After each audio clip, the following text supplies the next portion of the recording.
Hey there, this is Adam Lane from PocketNow.com, and in this video we're going to do a quick comparison between Windows Phone 8 and Windows Phone 7.5. Let's check it out.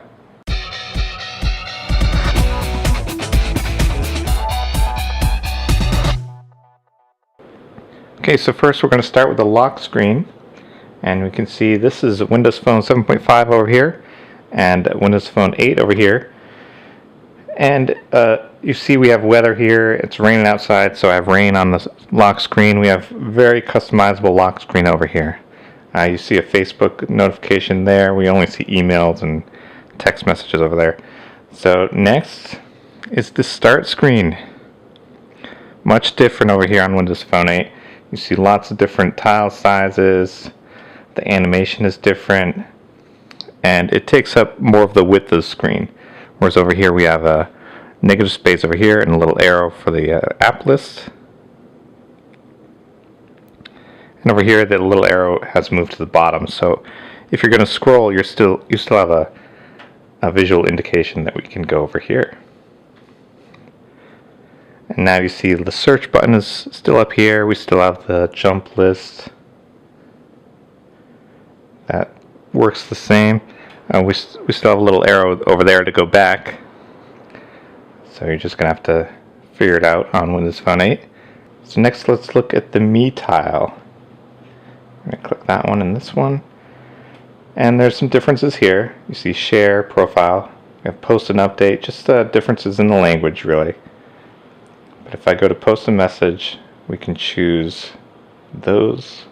I don't have LinkedIn set up over there. And we don't have Windows Live anymore over here. If I turn on Facebook, we see we have security options for Facebook.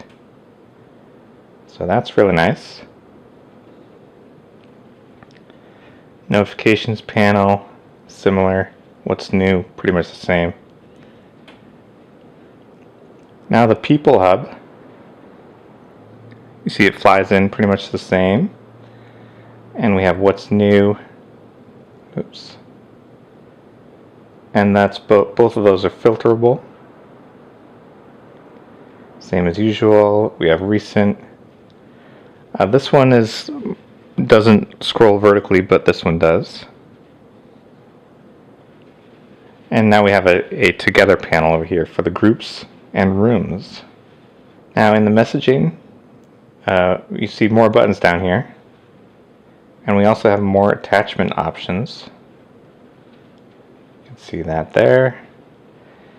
And we also have, let's go to the text, tons more emoticons.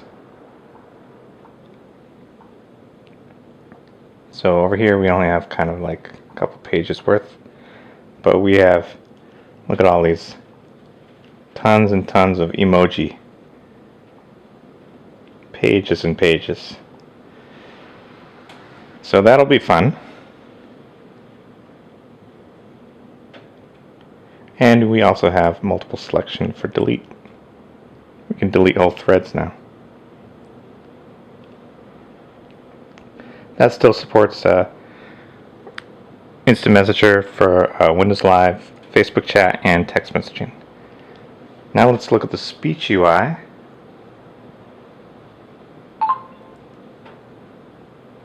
Over on Windows Phone 8 we have much more options with the third-party apps.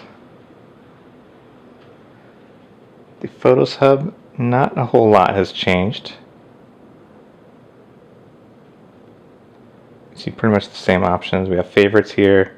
These are vertically scrollable. What's new? However, in the albums, we now have multiple selections.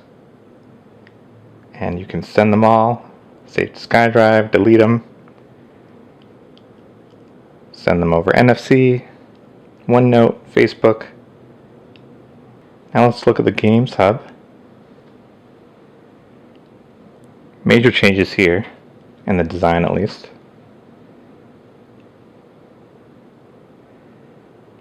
Over here we have a number of new animations.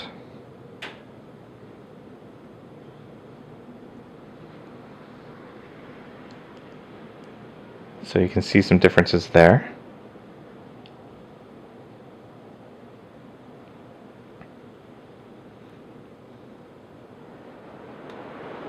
Now let's look at the music.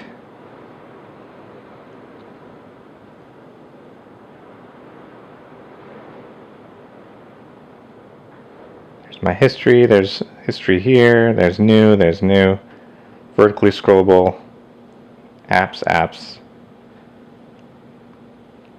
Zune, Xbox, there's your change. And we have a different style button for the play all.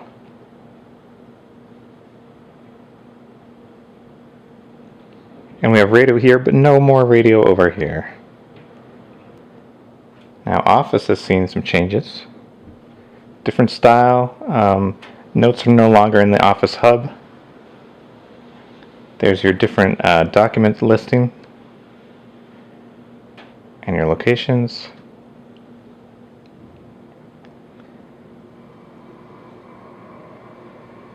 And pin new to start is over here, but we don't have that over here because that's part of OneNote, but it's not even available there either. Here's OneNote. So there's OneNote versus OneNote. Much different. Here's our maps. Those have been upgraded.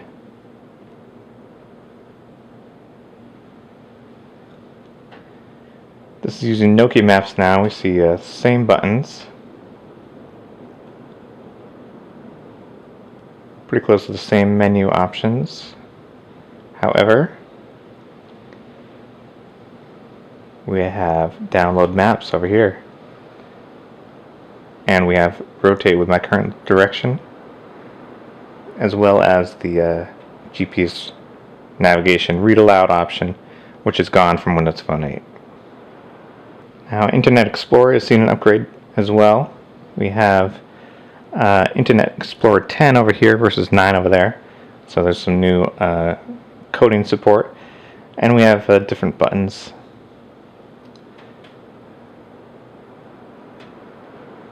Over here there's a new option for customizing the address bar button.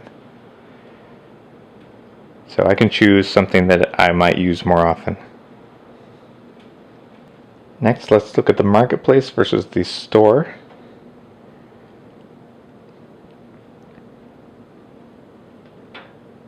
So you see a slight design change.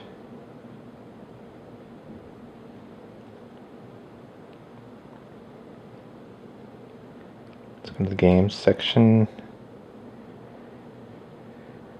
I kind of think this one looks better, but this one definitely has more information.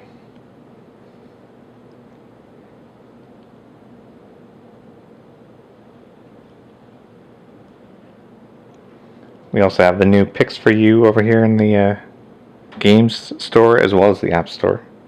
This is showing you apps that some friends have liked or is popular in general. Over in the email we have some changes. Finally, there is speech, so we can dictate messages here. And the inbox can conform to your theme settings if you decide to do that. Next up is Bing. We see a huge upgrade on Bing for Windows Phone 8. You see a slight change in the button layout. However, we see little stuff over here, and we can swipe to get all sorts of other information.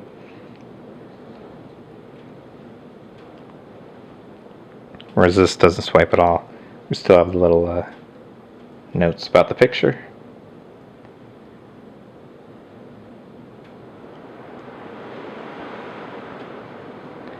And also, we have better search results.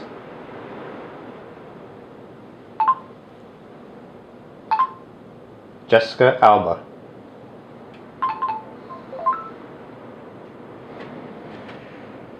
So here we have images, here we have media with videos and pictures. And this doesn't scroll, doesn't zoom, doesn't do anything, but we have a great experience over here.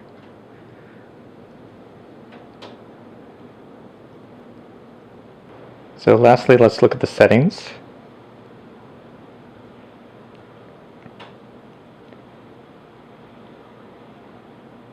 There's lock and wallpaper. Here's lock screen, which we can only change the picture, but here we have much more capabilities for customizing the lock screen, even with apps.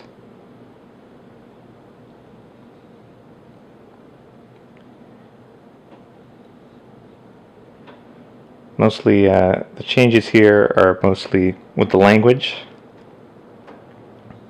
We do have company apps. That's going to be good for businesses. And here's another big difference: pictures and camera settings. We have a quick share option over here, and I can choose Facebook or SkyDrive, but we don't have that anymore over here. However, this is extendable with apps. So that's a quick look at some of the big changes between Windows Phone 7.5 and the new Windows Phone 8. Hope you enjoyed this video. Be sure to give us a thumbs up, and that's it for now.